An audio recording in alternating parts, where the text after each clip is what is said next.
Hello મિત્રો, જ્ઞાન ક્ષેત્ર લઈને આવ્યું છે તમારા માટે સામાન્ય જ્ઞાન. જે લોકો સરકારી નોકરીની તૈયારી કરે છે અથવા કોઈપણ પ્રતિયોગિક પરીક્ષાની તૈયારી કરે છે એના માટે જ્ઞાન ક્ષેત્ર લાવ્યું છે 15 જનરલ નોલેજના સવાલ. તો મિત્રો, આ વિડીયોને અંત સુધી જોવાનું ભૂલતા નહીં.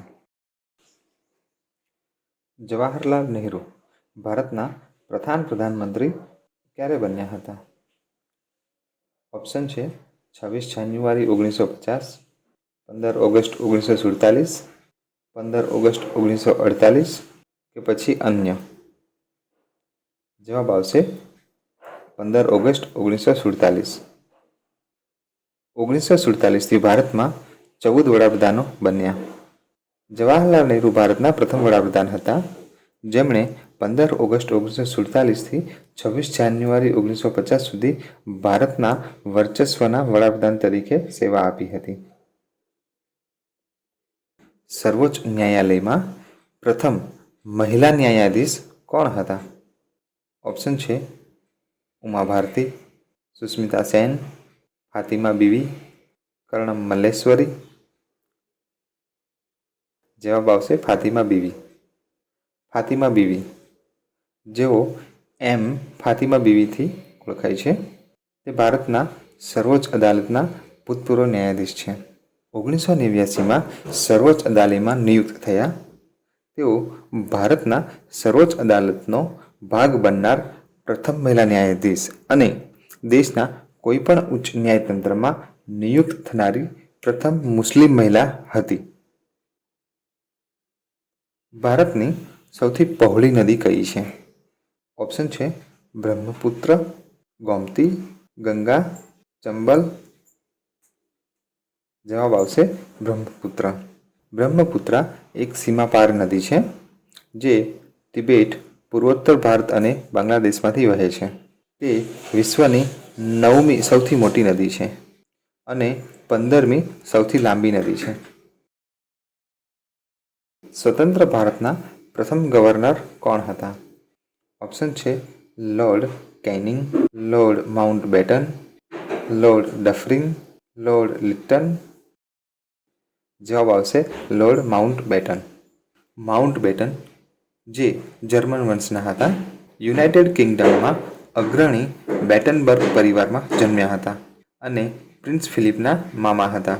તેઓ પ્રથમ વિશ્વયુદ્ધ દરમિયાન રોયલ નેવીમાં જોડાયા હતા અને બીજા વિશ્વયુદ્ધ દરમિયાન દક્ષિણ પૂર્વ એશિયાના કમાન્ડરના સર્વોચ્ચ સહયોગી કમાન્ડર તરીકે નિયુક્ત થયા હતા.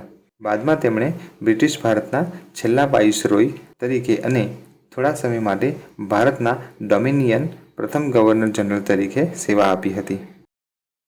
ભારતનું સૌથી ઊંચું મિનાર કયું છે? ઓપ્શન છે ચાર મિનાર, કુતુબ મિનાર, ઝુલતા મિનારા, શહીદ મિનાર. જવાબ આવશે કુતુબ મિનાર.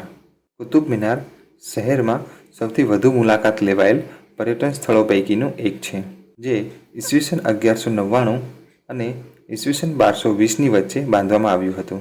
કુતુબ મિનારના નિર્માણનું આયોજન ધુરીદ દ્વારા કરવામાં આવ્યું હતું અને તેને તેના નાણાં પણ આપવામાં આવ્યા હતા.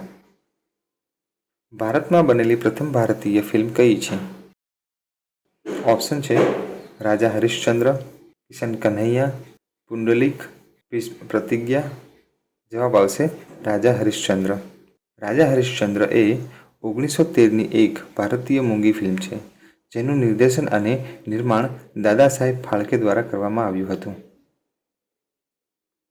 માઉન્ટ એવરેસ્ટ ઉપર ચડનાર પ્રથમ ભારતીય મહિલા કોણ હતા?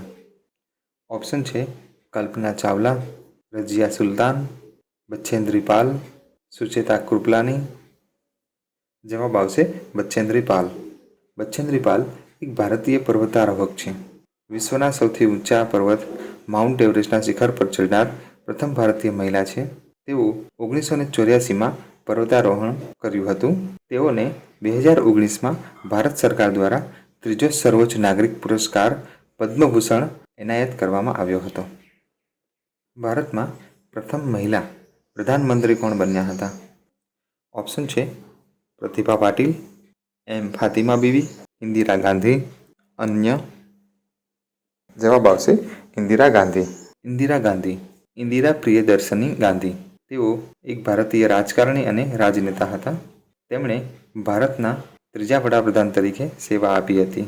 1984માં તે ભારતની પ્રથમ અને આજની તારીખમાં એકમાત્ર મહિલા વડાપ્રધાન અને ભારતીય રાષ્ટ્રીય કોંગ્રેસની કેન્દ્રીય વ્યક્તિ હતા. ભારતના પ્રથમ પ્રધાનમંત્રી કોણ બન્યા હતા? ઓપ્શન છે જવાહરલાલ નહેરુ, લાલ બહાદુર શાસ્ત્રી, ઇન્દિરા ગાંધી, મોરારજી દેસાઈ. જવાબ આવશે જવાહરલાલ નહેરુ. ભારતના પ્રથમ રાષ્ટ્રપતિ કોણ હતા? ઓપ્શન છે અબ્દુલ કલામ, રાજેન્દ્ર પ્રસાદ, ડૉક્ટર સર્વપલ્લી રાધાકૃષ્ણન, બસપ્પા દનપ્પા જટ્ટી. જવાબ આવશે રાજેન્દ્ર પ્રસાદ. રાજેન્દ્ર પ્રસાદ એક ભારતીય રાજકારણી, વકીલ, ભારતીય સ્વતંત્રતા કાર્યકર્તા, પત્રકાર અને વિદ્વાન હતા. તેઓએ 1950થી 1962 દરમિયાન ભારતના પ્રથમ રાષ્ટ્રપતિ તરીકે સેવા આપી હતી. તેઓ ભારતીય સ્વતંત્રતા ચળવળ દરમિયાન ભારતીય રાષ્ટ્રીય કોંગ્રેસમાં જોડાયા અને બિહાર અને મહારાષ્ટ્રના પ્રદેશોમાંથી એક મોટા નેતા બન્યા. ભારતની પ્રથમ મહિલા રાજ્યપાલ કોણ હતા? ઓપ્શન છે સરોજિની નાયડુ, સુસ્મિતા સેન, પ્રતિભા પાટીલ, મમતા બેનર્જી. જવાબ આવશે સરોજિની નાયડુ. સરોજિની નાયડુ એક ભારતીય રાજકીય કાર્યકર અને કવિ હતા. નાગરિક અધિકારો, મહિલા મુક્તિ અને સામ્રાજ્યવાદ વિરોધી તેઓએ બ્રિટિશ રાજ સામે ભારતીય સ્વતંત્રતા ચળવળમાં મહત્વપૂર્ણ ભૂમિકા ભજવી હતી. તેઓ ભારતીય રાષ્ટ્રીય કોંગ્રેસના પ્રમુખ અને રાજ્યના રાજ્યપાલ તરીકે નિયુક્ત થનારી પ્રથમ ભારતીય મહિલા હતા. નોબેલ પુરસ્કાર પ્રાપ્ત કરનાર પ્રથમ ભારતીય કોણ હતા? ઓપ્શન છે હરગોવિંદ ખુરાના, મધર ટેરેસા, અમર્ત્ય સેન, રવિન્દ્રનાથ ટાગોર. જવાબ આવશે રવિન્દ્રનાથ ટાગોર. સૌપ્રથમ 1901માં શરૂ કરાયેલ નોબેલ પુરસ્કાર 2018 સુધીમાં કુલ 904 વ્યક્તિઓ અને 24 સંસ્થાઓને એનાયત કરવામાં આવ્યો હતો. નોબેલ પુરસ્કાર પ્રાપ્તકર્તાઓમાં 11 ભારતીયો હતા, જેમાં 1913માં રવિન્દ્રનાથ ટાગોરને પુરસ્કાર આપવામાં આવ્યો હતો. રવિન્દ્રનાથ ટાગોર એ પુરસ્કાર મેળવનાર પ્રથમ ભારતીય નાગરિક હતા અને પ્રથમ એશિયન પણ હતા. ભારતખંડ ભારતનું શું છે? ઓપ્શન છે બીજું નામ, રાષ્ટ્ર, સભ્યતા કે પછી અન્ય. જવાબ આવશે બીજું નામ. હિન્દુ શાસ્ત્રોમાં ભરતખંડ એ રહેવા યોગ્ય વિશ્વ છે. લેખકો દ્વારા અનુભવાયેલી જાણીતી જમીન.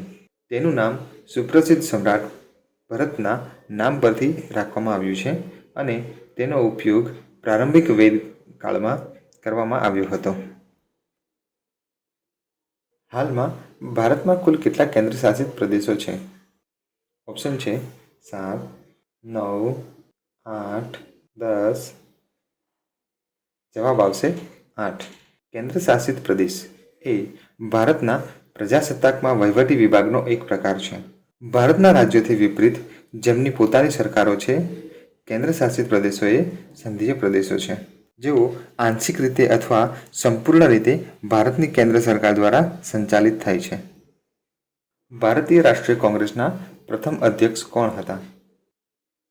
ઓપ્શન છે વોમેશચંદ્ર બેનર્જી, ફિરોજ શાહ મહેતા, બાલ ગંગાધર તિલક, લાલા લજપત રાય.